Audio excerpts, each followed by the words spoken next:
Энэ одоо Монголын засгээд нэг энэ компани авцсандаа гол нь ингээ яриад байгаа юм биш л дээ. Хамгийн гол нь хууль зөрчсөн юм уу юм уу? Энэ хөвчлэн хууль зөрчсөн байна уу юу? Гэдэгтэй л холбоотой л би бол жишээ нь тэр талаас нь л гол нь яриад байгаа.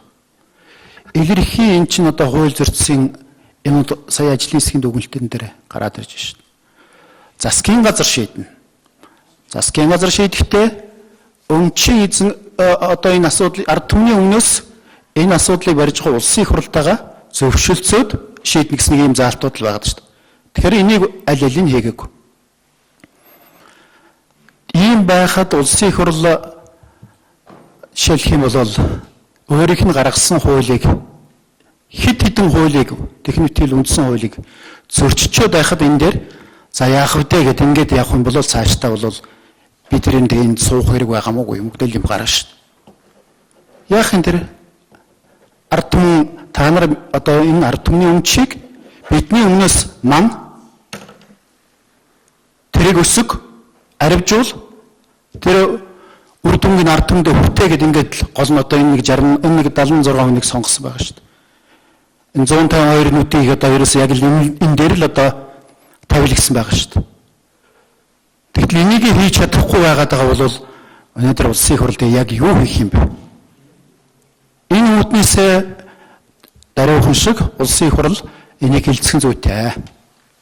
Хилцээд энэ ажлын хэсгийн дүгнэлтэнд байгаа төрдөө ав гэдэг энийг хийх юм уу? Эсвэл төрдөө авчихад тэгээд дараагаар нь тэр 49%-ыг бас өөрөөр шийдэх юм уу гэдэг нь л дараа нь дээр их хурл дээр ярьж байгаа шийдэх асуудал. Магадгүй яг 100% гэх нь буруу ч гэж магадгүй. Тэгвэл их хурл энийг хэлцээд тэгээд тэр одоо бирж дээр энийг гаргахгүй юу? Тодорхой хувийн нэг юм 40% гаргахгүй юу? Эсвэл энэ үндэсний компаниудаас одоо нээлттэй тод ийм одоо шудраг өрсөлдөөн нэг зарлахгүй юу? Эсвэл тодорхой хувийн ард түмэнд өгөхгүй юу? Эсвэл гадагш нь гаргахгүй юу? Ийм зөндөө хуулиуд байгаа шүү дээ. Энийг л их хурл хуулийн дагуу шийдчих. Тэгээд магадгүй энэ СИСК корпорац өгч бас болно. Их хурл өөрөө ярьж угаад. За энийг ингээ их хурлаар ингээ ярьлаа. Ингээд ойлгоцлоо гэж. Энэ бол дараагийн асуудал гэж бодож байгаамаа. Энэ сүүлийн үед нэг ялангуяа 49%-ийг авсан улсуудын яриа энэ телевиз яриадагаар хангалттай л явж байна л да. Бараг 20 тоног явж байна. Тэдний яриад байгаа юм бол энэ өнөөдөр бидний сонирхоод байгаа юмд ямар ч хариулт байхгүй. Жишээлбэл тэр өмч хөрөнгийг яаж босгосон юм гэдэг дээр бол ямар ч юм байхгүй. А ер нь бол нэг монголчууд бид нар энийг харид байсан юмыг бид нар их орон даваад ирсэн гэсэн ганцхан тийм л юм яриад байгаа. Одоо тэгээ сайхан болох гэж байгаа харид байсан. Бараг энийхээ төлөө Баатар цол бидэнд өгөх ёстой гэсэн тийм юм ярих гэдэг л шүү дээ.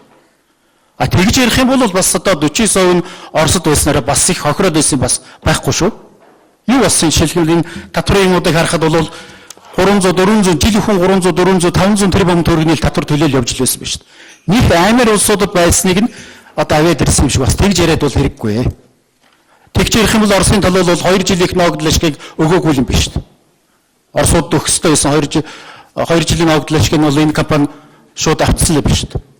Тийм учраас бүр нэг тийм бас хитрхи их орон улсууд болж харагдах гэж их мундаг гавьяатай нийцсэн юм шиг энэ харид байсан имийг их оронд аваад ирсэн гэдэг энэ тайлбар бол бас хитрхи өрөөсгөл шүү. Их орон дээр яаралтай энийг оруулаад хилцэх хэрэгтэй. Тэгээд миний түрүүний хэлдэг тэр хэдэн хуулиур байна.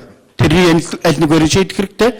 Одоо энэ 49-ийн чинь бол Эрдэнтийг одоогийн үйл ажиллагааг саатуулаад байна шүү дээ. Хурлын хийлэхгүй байна. А энэ дээр одоо харин манай хууль болохгүй байгаа бол энэс хойш хууль ажиллагаагийн зохицуулсан тэр хуулийн зохицуулалтаа бид нээж өгөх зүйтэй гэж бодож байна. Жишээ нь заавал 3-2-оор байх хэрэгтэй мó юу ирсэн.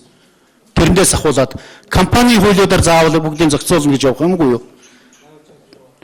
Тэ. Энэ юмнуудыг бас ярих хэрэгтэй. Тэгээд энэ хуулийн байгууллагууд ажиллах хэрэгтэй.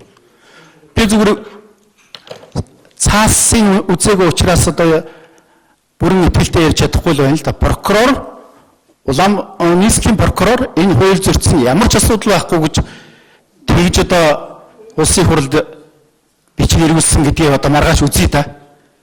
Бүрэлд одоо ийм